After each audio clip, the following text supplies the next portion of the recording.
Amis d'Xboxygène, bonjour, ça y est, on vient de sortir de la conférence Microsoft, je suis sûr que vous l'avez suivi. Si vous ne l'avez pas fait, écoutez, rattrapez tout ça un petit peu sur notre site, on vous dit tout. C'était quand même assez intéressant, c'est ce qu'on peut dire globalement. Creeper, c'était ta première, t'en as pensé quoi? J'ai passé un très bon moment. J'ai trouvé ça très rythmé, il y avait beaucoup de choses, ça reviendra dessus un peu plus tard. Mais globalement, très positif, très positif. Très positif, positif par là aussi? Ouais, positif, on a vu quand même pas mal de choses qui étaient déjà annoncées, mais au global, il y a quand même du rythme et c'était vraiment pas mal. Quelque chose à ajouter, positif? Non, j'ai un petit grognon quelque part ici? Mister Ce sera pas moi, non, moi j'ai bien aimé, justement, ils n'ont pas montré trop de trucs à la con qu'on a l'habitude de voir pendant les conférences, donc bien l'ensemble. Bon écoutez, voilà, c'est un avis global que je partage aussi, donc on va pas trop s'étendre là-dessus.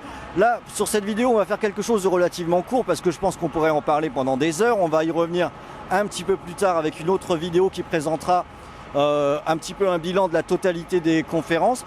On va déjà commencer par s'arrêter sur les jeux qui ont été présentés. Alors on va pas tous les passer en revue, il y avait quand même beaucoup de choses. On va juste s'arrêter sur ce qui nous a le plus interpellé, en positif, mais aussi les choses sur lesquelles on est un petit peu plus circonspect. Tiens, commençons par Tom Choucroux. Moi j'ai été un petit peu déçu par Scalebound, beaucoup même en fait. On a vu un RPG japonais comme on en voyait il y a 10 ans, du coup je suis pas du tout dans ce genre de jeu là, alors qu'aujourd'hui les jeux sont plutôt open world, avec très fluide, dans un gameplay qui est nouveau et tout ça. Donc voilà. Et après Sea of Thieves, alors je pense que ça a l'air très bien. Par contre le trailer qu'ils ont montré, je suis un peu mitigé parce que ça donnait pas trop envie en fait. Avec les mecs qui gueulaient là, les espèces de, je sais pas, peut-être des youtubeurs ou je sais pas quoi. Mais sinon je suis confiant pour Sea of Thieves. Un petit positif quelque part quand même? Sea of Thieves, positif au final. Mais sinon, je pense que tout le monde va le dire, mais Forza, j'en attendais rien. Et au final, le trailer m'a vachement donné envie. Alors, attendez, on va essayer de demander au bus de dégager là, voilà, ça y est, c'est fait, mais c'est ça les inconvénients du direct, n'est-ce pas? Alors donc, Tom Choucroux, lui, n'aime pas Scalebound. Moi j'aime bien Scalebound. Et je trouve qu'il dit beaucoup de conneries, Tom Chou. Voilà. Je vais me calmer, sinon je vais le taper. Ouais. Non, Scalebound, en fait, ce qui est intéressant avec Scalebound, c'est que moi j'en ai un peu marre justement de tout ce qui est monde ouvert. Et en plus je crois qu'il va être un petit peu ouvert, en plus Scalebound, quand même un minimum. Mais moi j'ai trouvé le design intéressant, je trouve qu'il y a un mélange entre Monster Hunter et Devil May Cry un petit peu. Donc il y a ce côté-là que moi j'aime bien. Il y avait quand même, je trouve, quelques petites errances de gameplay, on verra bien. Il y avait un côté très spectaculaire dans le monstre, mais le côté gameplay avec l'arc est un petit peu mou, donc j'ai hâte quand même de toucher un petit peu. Donc je suis globalement positif. Et il y avait aussi Dead Rising 4 qui avait été leaké, donc j'ai rien regardé pour garder la surprise. Et c'est toujours aussi cool. Il y a des choses qui t'ont un petit peu ennuyé? Sur le global, j'ai été assez content de voir à peu près tous les jeux. Après, c'est plus la façon de les vendre, peut-être, qui était pas forcément bonne. Donc justement, Sea of Thieves, je trouve que ça a été mal mis en avant, justement.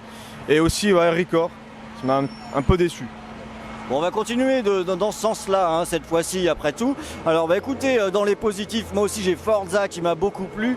Il y a eu Gears, dont je savais pas trop quoi attendre, mais qui m'a totalement rassuré. J'ai eu très envie d'y jouer tout de suite. Et le Scalebound, dont je me foutais complètement jusqu'à présent, moi, il m'a bien plu. Et celui que j'attendais le plus, c'était Record, et il m'a plutôt déçu. Je dois dire, j'ai eu l'impression d'un truc très générique. JC, de ton côté? Alors je vais pas être original, moi c'est Forza, donc je l'attendais déjà avant son annonce. Là avec l'Australie, on va avoir des paysages hyper variés, des types de courses différentes avec du off-road, donc c'est assez inédit. Donc ça va être très complet, puis en plus visuellement il y a des boîtes. Donc ça c'est cool. Autre chose ou des choses qui t'ont pas plu? Alors ce qui m'a pas plu, après j'attendais rien des autres, donc finalement je suis pas déçu, mais après la Final Fantasy j'ai pas été hyper emballé, bon, je suis pas fan de la série, donc c'est pas ce jeu là qui va me faire y aller dessus quoi. Bon oui, j'aurais pu le dire aussi, Final Fantasy. Alors du côté de chez Sanjo, qu'est-ce qu'on peut dire? Négatif, pour reprendre ce que fait JC, ce qu'a dit JC, Final Fantasy XV ça m'a vraiment ennuyé, ça a l'air très beau mais assez chiant. Le combat pourtant aurait dû être épique je pense, mais il était vraiment mal présenté ou mal joué, je sais pas. C'était vraiment ennuyeux quoi. Tout comme Minecraft, là pour le coup c'est plutôt suggestif parce que j'accroche pas du tout l'univers, ça a duré un peu longtemps la présentation. Sinon dans le positif, j'étais Gears of War qui m'a vraiment impressionné, j'attendais pas du tout la campagne solo et ce qu'on en a vu là était vraiment incroyable je trouve. Entre le vent, les effets qu'il y avait, toutes les situations de shoot que tu avais quand il tirait tu tirais sur les conteneurs, qui en balançait les ennemis, etc. C'était vraiment bluffant. Et peut-être ce qui m'a le plus intéressé ou plus interpellé, c'était We Happy Few, le jeu ID at Xbox qui a l'air assez barge, un peu déjanté et assez intéressant, avec un côté un peu Bioshock dans l'ambiance. Je demande d'en voir plus. Bon, il y avait toute une autre partie pendant cette conférence qui a beaucoup marqué, ça vous a pas échappé. On a quand même une conférence dans laquelle on a parlé de, pas une mais deux nouvelles consoles, un nouveau modèle de console de Xbox One, une machine qui doit sortir l'année prochaine. On s'en doutait un petit peu, mais l'entendre comme ça, c'est quand même assez nouveau, et même une philosophie dans le jeu vidéo qui est carrément novatrice, hein. Donc je crois qu'on va utiliser le mot tout de suite. Il y a des grosses couillasses qui ont été mises sur la table, hein. Et ça nous a quand même pas mal emballé, JC. Bah voilà, c'est ce qu'on attendait de Microsoft, qu'ils les mettent sur la table et qu'ils assument et qu'ils veulent aller de l'avant et être peut-être plus leader et pas être celui qui va suivre ce que fait les autres. Donc là, ils ont annoncé le projet. Au moins, il n'y aura plus d'ambiguïté et on se donne rendez-vous fin 2017 pour voir la grosse bestiole, quoi. Alors du coup, on a eu pas mal de choses là-dessus, sur cet aspect cross-platform. La machine s'efface un peu au profit du jeu, quel que soit finalement le média, et on s'appuie pour ça sur la marque, hein, Xbox, et également sur le Xbox Live. Ouais, alors le Xbox Live, beaucoup de choses intéressantes qui ont été mises en avant. On sent qu'il sort vraiment sur les bonnes choses, c'est-à-dire tout ce qui est e-sport justement, le rapprochement entre les joueurs. Il y aura des systèmes de groupes qui vont être créés, des groupes sur les jeux. Par exemple, si vous avez, je sais pas moi, un clan de Division que vous voulez faire, vous pouvez rejoindre des joueurs et jouer ensemble. Il y a un système de tournoi aussi qui va être mis en place. Alors ça, pour des jeux comme Street Fighter V, FIFA, il y aura un partenariat avec Electronic Arts qui a été mis en place là-dessus. Donc pour ceux qui veulent vraiment faire de la compétition sur la console, il y a vraiment des choses qui sont mises en place qui sont super intéressantes. Donc là-dessus, c'est très positif. Bon, est-ce que quelqu'un d'autre a quelque chose à ajouter pour cette sortie de conférence, ou est-ce qu'on en parlera plus en détail plus tard? Moi, peut-être un léger doute sur l'annonce des deux consoles aussi rapprochées. En fait, personnellement, et je pense que je ne serai pas le seul, acheter une Slim maintenant alors qu'il y a potentiellement une nouvelle console qui sort dans 1 an et demi, je me poserai la question et je pense que pas mal de gens se poseront la même.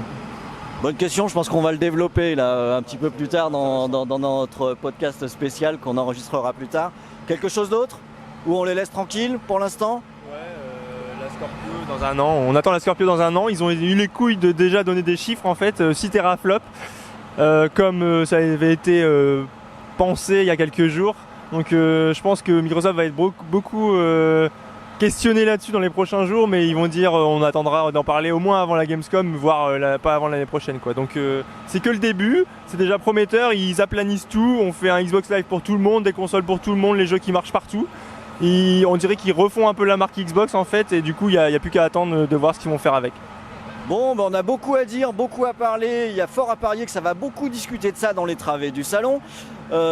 Écoutez, ce que je vous propose, c'est de rester bien branché sur Xboxygène. Là, il faut qu'on rentre à l'appartement. On va se mettre à newser comme des porcs. Tom Choucroux va essayer les jeux dès ce soir. Demain, sur le salon, on sera tous à pied d'œuvre pour tout essayer, vous faire des retours sur tous les jeux qu'on va pouvoir tester. Bref, cette E3 s'annonce très très bien. A plus tard. Plutôt déçu. Je dois dire, j'ai eu l'impression d'un truc très très générique. JC, de ton côté? Alors je vais pas être original, moi c'est Forza, donc je l'attendais déjà avant son annonce. Là avec l'Australie, on va avoir des paysages hyper variés, des types de courses différentes avec du off-road, donc c'est assez inédit. Donc ça va être très complet, puis en plus visuellement il y a des boîtes. Donc ça c'est cool. Autre chose ou des choses qui t'ont pas plu? Alors ce qui m'a pas plu, après j'attendais rien des autres, donc finalement je suis pas déçu, mais après la Final Fantasy j'ai pas été hyper emballé, bon, je suis pas fan de la série, donc c'est pas ce jeu là qui va me faire y aller dessus, quoi. Bon oui, j'aurais pu le dire aussi, Final Fantasy, hein. Alors du côté de chez Sanjo, qu'est-ce qu'on peut dire? Négatif, pour reprendre ce que fait JC, ce qu'a dit JC, Final Fantasy XV ça m'a vraiment ennuyé, ça a l'air très beau mais assez chiant. Le combat pourtant aurait dû être épique je pense, mais il était vraiment mal présenté ou mal joué, je sais pas. C'était vraiment ennuyeux, quoi. Tout comme Minecraft, là pour vous c'est plutôt suggestif parce que j'accroche pas du tout l'univers, ça a duré un peu longtemps la présentation. Sinon, dans le positif, j'étais Gears of War qui m'a vraiment impressionné. J'attendais pas du tout la campagne solo et ce qu'on en a vu là était vraiment.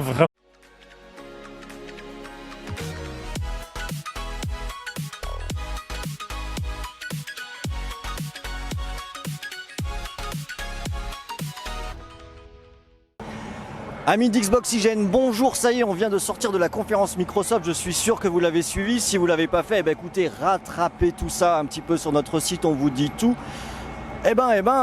C'était quand même assez intéressant, c'est ce qu'on peut dire globalement. Creeper, c'était ta première, t'en as pensé quoi? J'ai passé un très bon moment. J'ai trouvé ça très rythmé, il y avait beaucoup de choses, ça reviendra dessus un peu plus tard. Mais globalement, très positif, très positif. Très positif par là aussi? Ouais, positif. On a vu quand même pas mal de choses qui étaient déjà annoncées, mais au global, il y a quand même du rythme et c'était vraiment pas mal.